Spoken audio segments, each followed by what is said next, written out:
Financial accounting സബ്ജക്റ്റിലത്തെ മൂന്നാമത്തെ chapter എന്ന് പറയുന്നത് final accounts of non profit organisation ആണ്. അപ്പോൾ ഈ ഒരു ചാപ്റ്ററിൽ പഠിക്കാനുള്ളത് നോൺ പ്രോഫിറ്റ് ഓർഗനൈസേഷൻ എന്താണ്, അതിൻ്റെ ഫീച്ചേഴ്സും, പിന്നെ നോൺ പ്രോഫിറ്റ് ഓർഗനൈസേഷൻ ക്രിയേറ്റ് ചെയ്യുന്ന ഫൈനൽ അക്കൗണ്ട്സ്, അവരുടെ ഫൈനൽ അക്കൗണ്ട്സിൽ 3 എണ്ണമാണ് വരുന്നത്. ഇതേതൊക്കെ അക്കൗണ്ട്സ് ആണെന്നുള്ളതാണ് ഡിസ്കസ് ചെയ്യാനുള്ളത്. അപ്പോൾ ആദ്യം നോൺ പ്രോഫിറ്റ് ഓർഗനൈസേഷൻ എന്താണെന്ന് നോക്കുക. ആ നെയിമിൽ തന്നെ ഉണ്ട്, പ്രോഫിറ്റിന് വേണ്ടി അല്ലാതെ സർവീസ് റെൻഡർ ചെയ്യുന്ന ടൈപ്പ് ഓഫ് ഓർഗനൈസേഷൻസ് ആണ് നോൺ പ്രോഫിറ്റ് ഓർഗനൈസേഷൻ എന്ന് പറയുന്നത്. These are some organisations whose main objective is to provide services to their members and to the society. ഇപ്പോൾ നിങ്ങൾ കോപ്പറേറ്റീവ് സൊസൈറ്റി ഒക്കെ കേട്ടിട്ടുണ്ടാകും. ചില സൊസൈറ്റീസ് ചില ഓർഗനൈസേഷൻ എന്ന് പറയുന്നത് ആ ഓർഗനൈസേഷനിലെ മെമ്പേഴ്സിന് തന്നെ സർവീസസ് പ്രൊവൈഡ് ചെയ്യുന്ന ടൈപ്പ് ഓഫ് ഓർഗനൈസേഷൻ ആയിരിക്കും. ചിലത് society at large services provide ചെയ്യുന്ന ഓർഗനൈസേഷനും ഉണ്ടാകും. ഈ 2 തരത്തിലെ ഓർഗനൈസേഷൻസും ഇവിടെ നമ്മൾ ഇൻക്ലൂഡ് ചെയ്യുന്നുണ്ട്. These organizations are called not for making profit organization.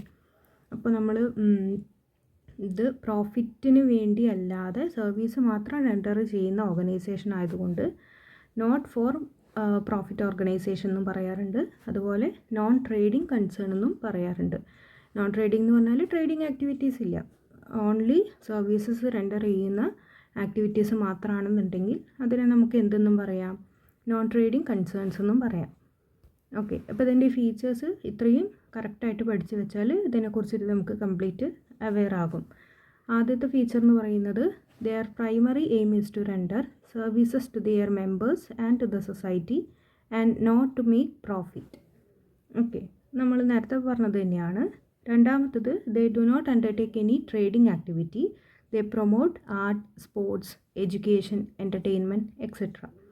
Okay, ഇപ്പോൾ നമ്മളുടെ സ്പോർട്സ് ക്ലബ്ബുകൾ രൂപീകരിക്കുന്നത് എഡ്യൂക്കേഷൻ്റെ ഭാഗമായിട്ട് അല്ലെങ്കിൽ എൻ്റർടൈൻമെൻറ്റ്സിൻ്റെ ഭാഗമായിട്ടൊക്കെ നമ്മൾ ക്ലബ്ബുകളൊക്കെ അല്ലെങ്കിൽ കുറച്ച് പേര് ചേർന്നിട്ട് ചെറിയതായിട്ട് രീതിയിൽ ഓർഗനൈസേഷൻസൊക്കെ രൂപീകരിക്കാറുണ്ട്. ഇതൊക്കെ നമ്മൾ ഈ പറയുന്ന നോൺ ട്രേഡിംഗ് ഓർഗനൈസേഷൻസ് ആണ് അല്ലെങ്കിൽ നോൺ പ്രോഫിറ്റ് ഓർഗനൈസേഷൻസ് ആണ്.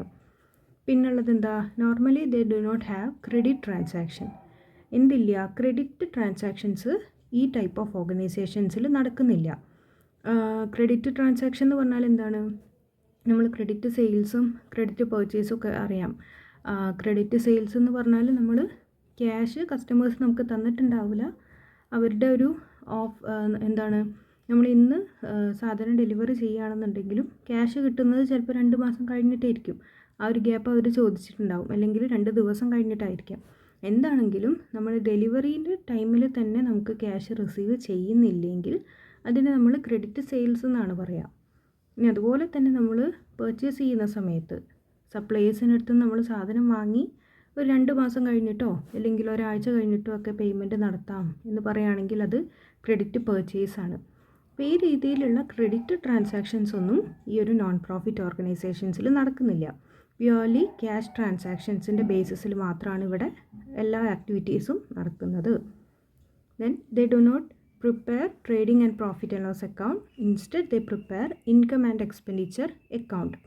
ഇവിടെ നമുക്ക് ഇവർക്ക് സർപ്ലസ് ആണോ അല്ലെങ്കിൽ ഡെഫിഷ്യൻസി ആണോ എന്നറിയുന്നതിന് വേണ്ടി നമ്മൾ അക്കൗണ്ട് പ്രിപ്പയർ ചെയ്യുന്നത് ഇൻകം ആൻഡ് എക്സ്പെൻഡിച്ചർ അക്കൗണ്ട് ആണ്. നോർമലി ട്രേഡിംഗ് കൺസേൺ ആണെങ്കിൽ നമ്മളവിടെ പ്രോഫിറ്റ് കാൽക്കുലേറ്റ് ചെയ്യുന്നതിന് വേണ്ടിയിട്ട് ട്രേഡിംഗ് അക്കൗണ്ട് പ്രിപ്പയർ ചെയ്യും, അതുപോലെ തന്നെ പ്രോഫിറ്റ് ആൻഡ് ലോസ് അക്കൗണ്ടും പ്രിപ്പയർ ചെയ്യാറുണ്ട്. Then they maintain regular books of account, namely journal, ledger, cash book. Normally നമ്മൾ double entry system of books തന്നെയാണ് ഇവിടെ കീപ്പ് ചെയ്യുന്നത്.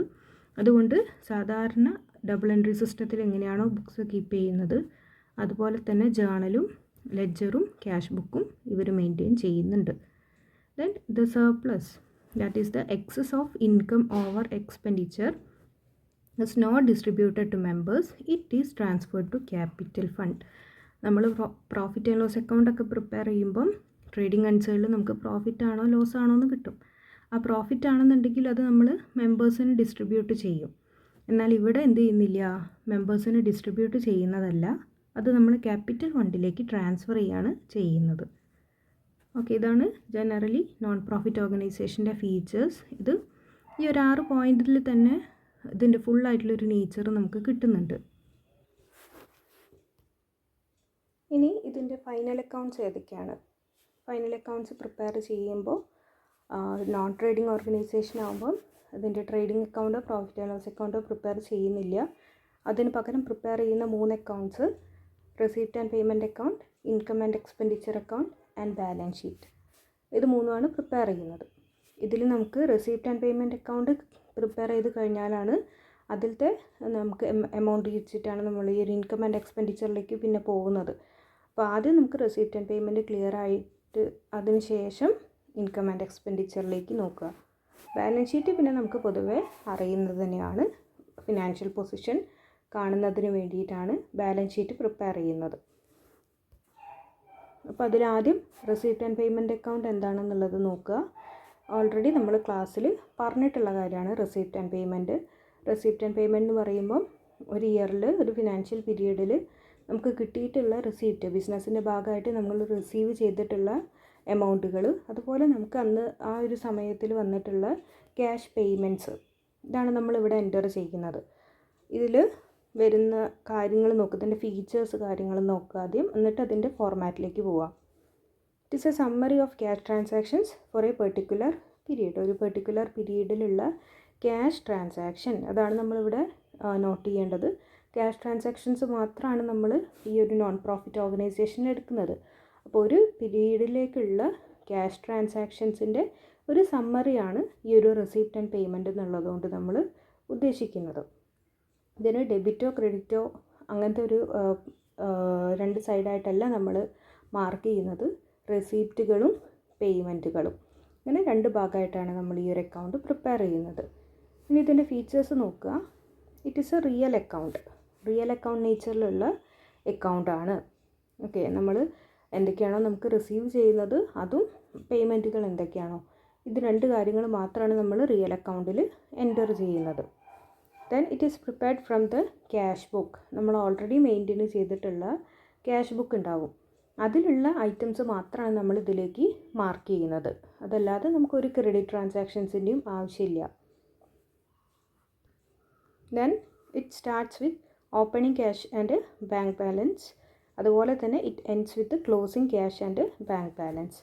നമ്മൾ റെസിപ്റ്റ് സൈഡിൽ അല്ലെങ്കിൽ പേയ്മെൻറ്റ് സൈഡിൽ എവിടെയാണോ നമുക്ക് ക്യാഷ് ആൻഡ് ബാങ്ക് ബാലൻസ് വരുന്നത് അത് നമ്മൾ സ്റ്റാർട്ടിംഗ് ആയിട്ട് ഓപ്പണിംഗ് ബാലൻസ് വെച്ചിട്ടാണ് സ്റ്റാർട്ട് ചെയ്യുന്നത്. അതുപോലെ അതിന് ഓപ്പോസിറ്റായിട്ട് നമുക്ക് എന്തും കിട്ടും, ക്ലോസിംഗ് ബാലൻസും കിട്ടും, ക്യാഷ് ആൻഡ് ബാങ്ക് ബാലൻസ്. ഇതാണ് നമുക്ക് ഈ ഒരു അക്കൗണ്ടിൽ കിട്ടുന്ന ബാലൻസ് എന്ന് പറയുന്നത്. അതല്ലാതെ പ്രോഫിറ്റോ ലോസോ നമുക്ക് ഈ ഒരു അക്കൗണ്ട് പ്രിപ്പയർ ചെയ്യുന്നതിലൂടെ ഫൈൻഡ് ഔട്ട് ചെയ്യാൻ പറ്റില്ല. Then next it contain receipt and payment of both capital and revenue nature. അതാണ് രണ്ടാമത്തെ ഒരു ഇമ്പോർട്ടൻ്റ് ആയിട്ടുള്ള കാര്യം. ക്യാപിറ്റൽ നേച്ചറുള്ള എക്സ്പെൻഡിച്ചേഴ്സ് ആണെങ്കിലും റവന്യൂ നേച്ചറിലുള്ള എക്സ്പെൻഡിച്ചേഴ്സ് ആണെങ്കിലും ഇൻകം ആണെങ്കിലും ഇതിൽ നമ്മൾ ഇൻക്ലൂഡ് ചെയ്യുന്നുണ്ട്.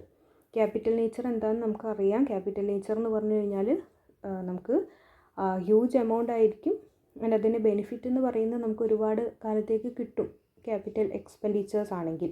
അതേസമയം റവന്യൂ എക്സ്പെൻഡിച്ചർ ആണെങ്കിൽ റെക്കറിങ് നേച്ചർ ഉള്ളതും അതുപോലെ തന്നെ കമ്പാരിറ്റീവ്ലി സ്മോളർ എമൗണ്ട് ഉള്ളതും ആയിട്ടുള്ള എക്സ്പെൻഡിച്ചേഴ്സിനെയാണ് നമ്മൾ റവന്യൂ എക്സ്പെൻഡിച്ചർ എന്ന് പറയുന്നത്.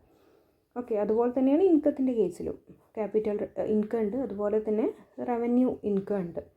ഇത് നമ്മൾ ഇതിൻ്റെ എത്ര ഫ്രീക്വൻസീൻ്റെ ബേസിസിലും അതിൻ്റെ എമൗണ്ടിൻ്റെ ബേസിസിലുമാണ് നമ്മൾ ക്യാപിറ്റൽ എക്സ്പെൻഡിച്ചർ ആണോ റവന്യൂ എക്സ്പെൻഡിച്ചർ ആണോ എന്നൊക്കെ നമ്മൾ കാറ്റഗറൈസ് ചെയ്യുന്നത്. അതൊക്കെ നമ്മൾ ഓൾറെഡി അറിയുന്ന കാര്യങ്ങളാണ്.